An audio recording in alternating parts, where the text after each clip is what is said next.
5 on Your Side at 10 starts now. Our top story, a parent accused of taking matters into his own hands, cheering on a fight between his 6-year-old daughter and another student on a Ferguson Florissant school bus. Prosecutors have now issued a warrant for that parent's arrest. Thank you for joining us at 10, on air and streaming, of course, on 5+. I'm Robert Townsend. The disturbing news out of the Ferguson Florissant School District finds police and experts now weighing in. As 5 on Your Side's Brent Solomon tells us that father is accused of forcing his way onto a school bus and ordering his young daughter to beat up another student. It was just after 9 Thursday morning here on the 100 block of Frost Avenue, not far from Lee Hamilton Elementary. Court documents show 36-year-old Maurice Fox boarded a school bus with his 6-year-old daughter and told her, quote, "Do what I told you to do." She then repeatedly punched a 7-year-old girl in the head. When it was over, the father is accused of telling his daughter to keep going, saying, quote, "I want her crying again." Everyone who witnessed it are going to be impacted. Tricia Davis teaches parenting seminars through her company Equal Shares Parenting. What we have to keep in mind when we're thinking about our children is that our children are going to do more of what we do than what we say, and so we have to model conflict resolution, right? So if we don't teach them how to engage in conflict in a peaceful way, they're going to do what we do. Police telling me the entire ordeal was caught on camera, and as soon as they got word of it, they got to work. Too many parents grew up in a generation where, you tell your kid if somebody hits you, you hit them back. But we have to evolve to a place where you understand the kind of trauma that you're creating, particularly as an adult, when you encourage that kind of behavior. The school district said in a statement, school buses are an extension of the school campus. Trespassing on a school bus and engaging in the behavior described in this incident are completely unacceptable. Getting the support that we need to be able to work through how to regulate ourselves, because if we're unable to do that, we can't really model that for our children. Brent Solomon, 5 on Your Side. Disturbing story. Fox is now facing 4 misdemeanor charges, including trespassing on a school bus and 2 counts of assault. Once arrested, he faces a $100,000 bond. Fox has prior convictions for armed robbery and aggravated battery. Right now, a man is in the hospital after being shot in downtown St. Louis. Police say it happened around this time last night at 6th Street and Gratiot. Officers found a 31-year-old man who had been shot lying in a parking lot. They tell us he was unconscious and breathing, barely breathing. He was taken to a hospital. Tonight, he's in critical condition. Anyone who has any information about this is urged to call St. Louis police. Cleanup continues following Friday's train derailment in Afton. This is new video our crews captured today of the progress made so far. Officials say 4 Burlington Northern Santa Fe train cars overturned yesterday afternoon. Dozens of neighbors were forced to evacuate their homes because 2 of the train cars were marked as having hazardous materials. However, investigators later confirmed those cars were actually empty. Tonight, investigators are still working to figure out exactly how that derailment happened. Tonight, the city of St. Charles is celebrating the grand opening of a new education and conservation center. The Great Rivers Habitat Alliance and Missouri Department of Conservation teamed up for this project. The center sits on almost 800 acres of floodplain between the Missouri and Mississippi rivers. Its purpose is to improve wetland management, expand access to nature, and celebrate Missouri's wildlife and hunting heritage. Well, today was definitely a gorgeous day to get outside and enjoy nature. The sunny, dry days are still around, not going anywhere anytime soon. Here's Lance with a preview of our forecast. Hey, Lance. Yeah, we've had great weather today. We've got great weather over the rest of the weekend as well and on into next week. So get out and enjoy it. Hopefully have a chance to do that this evening. Temperatures have fallen through the 60s. Now we're in the mid 60s, dew points in the upper 50s. So a little bit still dry out there. So nice weather for us here tomorrow as well. We'll see sunny skies. Temperatures starting out in the mid 50s. So as you're headed out the door, maybe a light jacket, perhaps. You won't need it very long though, as we're in the low 70s by 11 a.m., low 80s by the afternoon hours. That's where our high temperature will be tomorrow. Will be 80 degrees even there, again under that sunny sky. Today's high, we were in the upper 70s across the region, so a few degrees warmer than that. We need some rain. and we've got some on the way, but we're going to have to hold on for a little bit. This week will be dry, then showers, maybe some storms return on Sunday. Coming up here in about 10 minutes, we'll detail that out, the timing on that, and what we expect out of that next system. Tonight, here's a live look over Capitol Hill, where right now we're less than an hour away from day 12 of a government shutdown. Tonight, there seems to be no end in sight. Now, this comes as thousands of federal workers are being laid off or furloughed. Those workforce reductions were announced by the White House yesterday. Meanwhile, thousands of other Fed employees are working without pay. The shutdown is also causing staff shortages at major airports across the country. People call out because they physically cannot come to work because they don't have the financial means to continue to go to work. Despite the shutdown, President Trump announced members of the military will continue to be paid. The president is directing the Defense Department to use its research and development funds to pay those service members. Today, a federal appeals court said the National Guard cannot be deployed in Illinois for now. The court ruled Guard troops can remain under federal control. They cannot, however, be deployed while the appeals process plays out in court. The city of Chicago and state of Illinois, you'll remember, previously sued to stop troop deployment. Another judge temporarily blocking the deployment of troops. The Trump administration is now appealing that ruling. Former President Joe Biden has started radiation therapy as part of his treatment for prostate cancer. He began the treatment a few weeks ago. A spokesperson for Biden did not give an exact timeline for the treatment. You may remember earlier this year, Biden announced he was diagnosed with an aggressive form of prostate cancer. Shortly after being diagnosed, Biden said he started a pill regimen to treat the cancer. The former president also underwent an operation to remove skin cancer lesions just last month. President Trump is heading to the Middle East on a high-stakes mission to end the war in Gaza. What an upcoming peace summit could mean for the hostages and prisoners on both sides. Plus, a DePere family battling cancer gets a life-changing surprise, and it's all thanks to a group willing to get their hands dirty. The mission at the December 5th Fund is to forget cancer just for one day. Why their hard work is offering hope. Plus, how this pumpkin patch is supporting a local nonprofit's mission to help the families of fallen first responders. There's another nice day today with pleasant weather across the region. Tomorrow is going to be nice as well, but we've got rain back in the forecast. I'll detail that out coming up next. Tonight, Hollywood is mourning the death of Oscar-winning actress Diane Keaton. Keaton's daughter confirmed her passing earlier today. No cause of death was given. Keaton is known for several memorable roles across the big screen. Her first big role was in The Godfather as the wife to Al Pacino's Michael Corleone. She also starred in 1977's Annie Hall, which earned her an Academy Award for Best Actress. Diane Keaton was 79 years old. Right now, police in Leland, Mississippi continue to investigate a deadly mass shooting after a high school homecoming game turned violent. Investigators say residents were out celebrating when the shooting started around midnight. 6 people were killed and at least 10 others hurt. Tonight, police are still searching for suspects. We got communities here. Sheriff Kraft and I both on both sides have communities that have been truly devastated.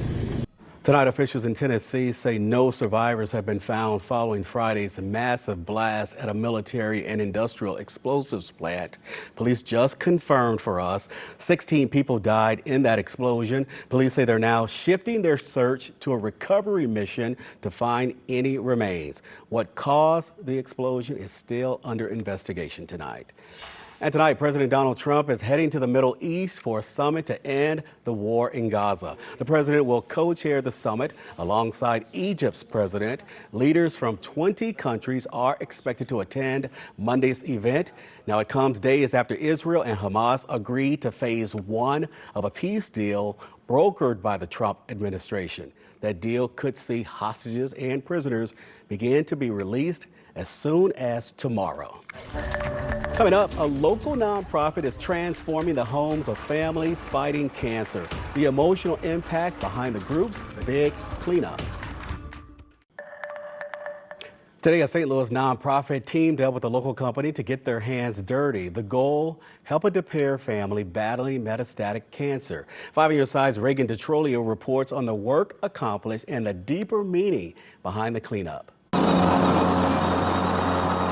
Send a family out to enjoy a day, and then volunteers, 20, 30, 40, 50 people, come back to the home and we give it a complete overhaul, and that's what we're doing in DePere today. Thomas Wiley founded St. Louis nonprofit the December 5th Fund. He wants to give hope to other families going through what he once did. The mission at the December 5th Fund is to forget cancer just for one day, and that was inspired by the last great day that my children and I had with my late wife before she passed away from cancer. Every bag of mulch cleared is one less thing a family member with cancer needs to worry about. Wiley says this isn't the only home his nonprofit has helped transform. He says they've helped more than 125 different families across the St. Louis region, also dealing with cancer complications. Today, all my teammates at Core and Main came out to reward a family and take all the little stresses away from them. Volunteers like Rich Schaefer say his team worked outside the family's home and inside.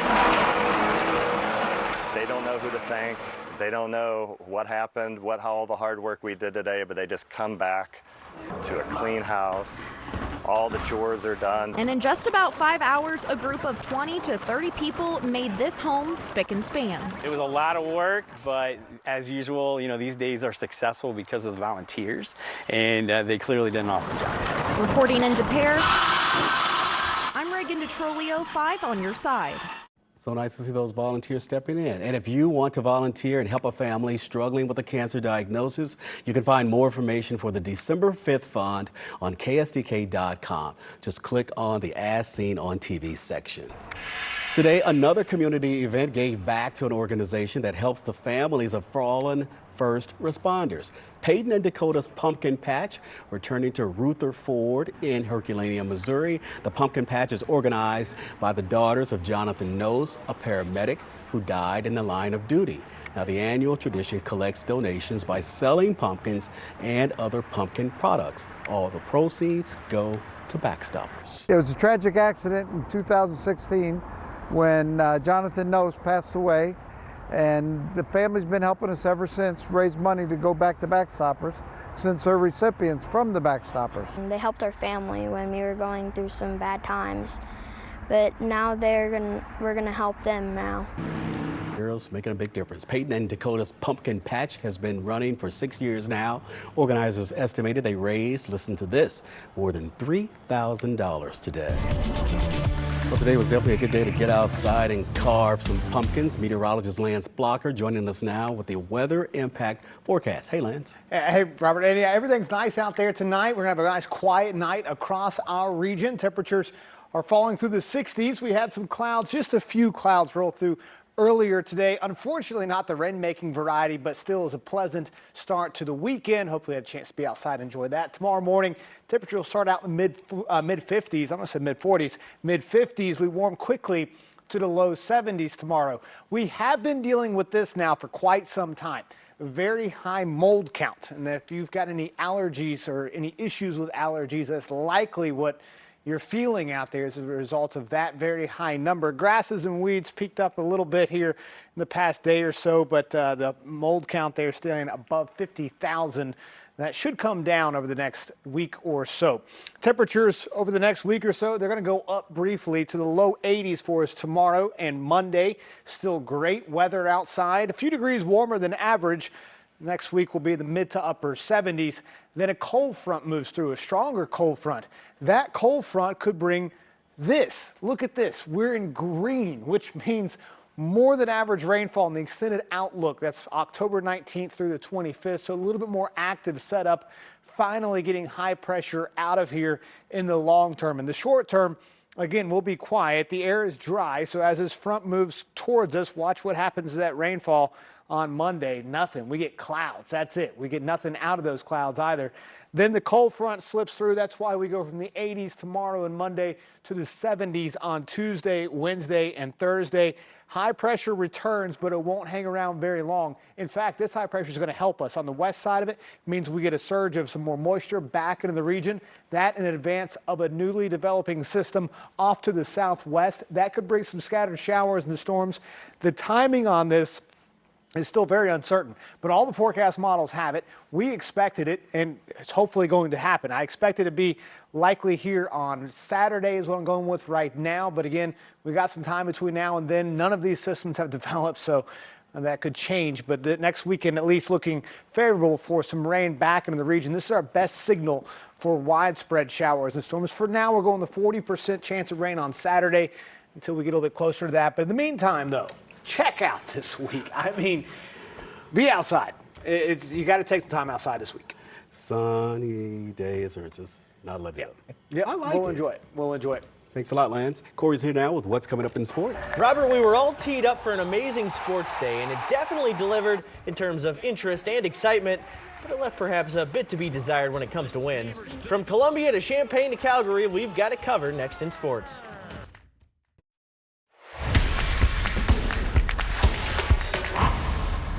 Yes, we mostly just said it to make ourselves feel better, but the Blues' opening night letdown was just that, one game. The Note got a chance to rebound this afternoon on the road at Calgary, and their hometown forward answered the call. I have to say those new Blues road white sweaters have to be among the best looking in the league, if not the best in the league. Man, those are sharp. But the Blues found themselves down again. Tyler Tucker knocks that one in his own net, 1-0 Flames. Second period, the Blues finally get on the board for 2025, and it's the Calgary kid, Jake Neighbors. We're tied at 1. Just 2 minutes later, they take the lead. Robert Thomas, top shelf on the power play. What a shot. It's so good, we're going to have to see it again. 2-1 Blues. My goodness, that's elite. Flames tied it back up, and we go to the third. Colton Parayko bombs one, and the slick hands of Neighbors are there again for the tip-in. Jake second. Blues lead 3-2. Pius Suter would get his first goal as a Blue to add Chum Insurance, and the Blues are in the win column for the first time this season with a 4-2 victory in Calgary. Neighbors has been playing with a heavy heart after losing one of his best friends in a car crash, and the hometown kid's emotions were evident tonight. Yeah, I mean, everything I'm doing is for him. He's my best friend, and I know he was with me tonight, watching over me, and just continue to play with a heavy heart for him. You know, he's been dealing with a little bit of loss, and that's not easy. But he's a tremendous character kid, someone that I'm sure will wear a letter here one day.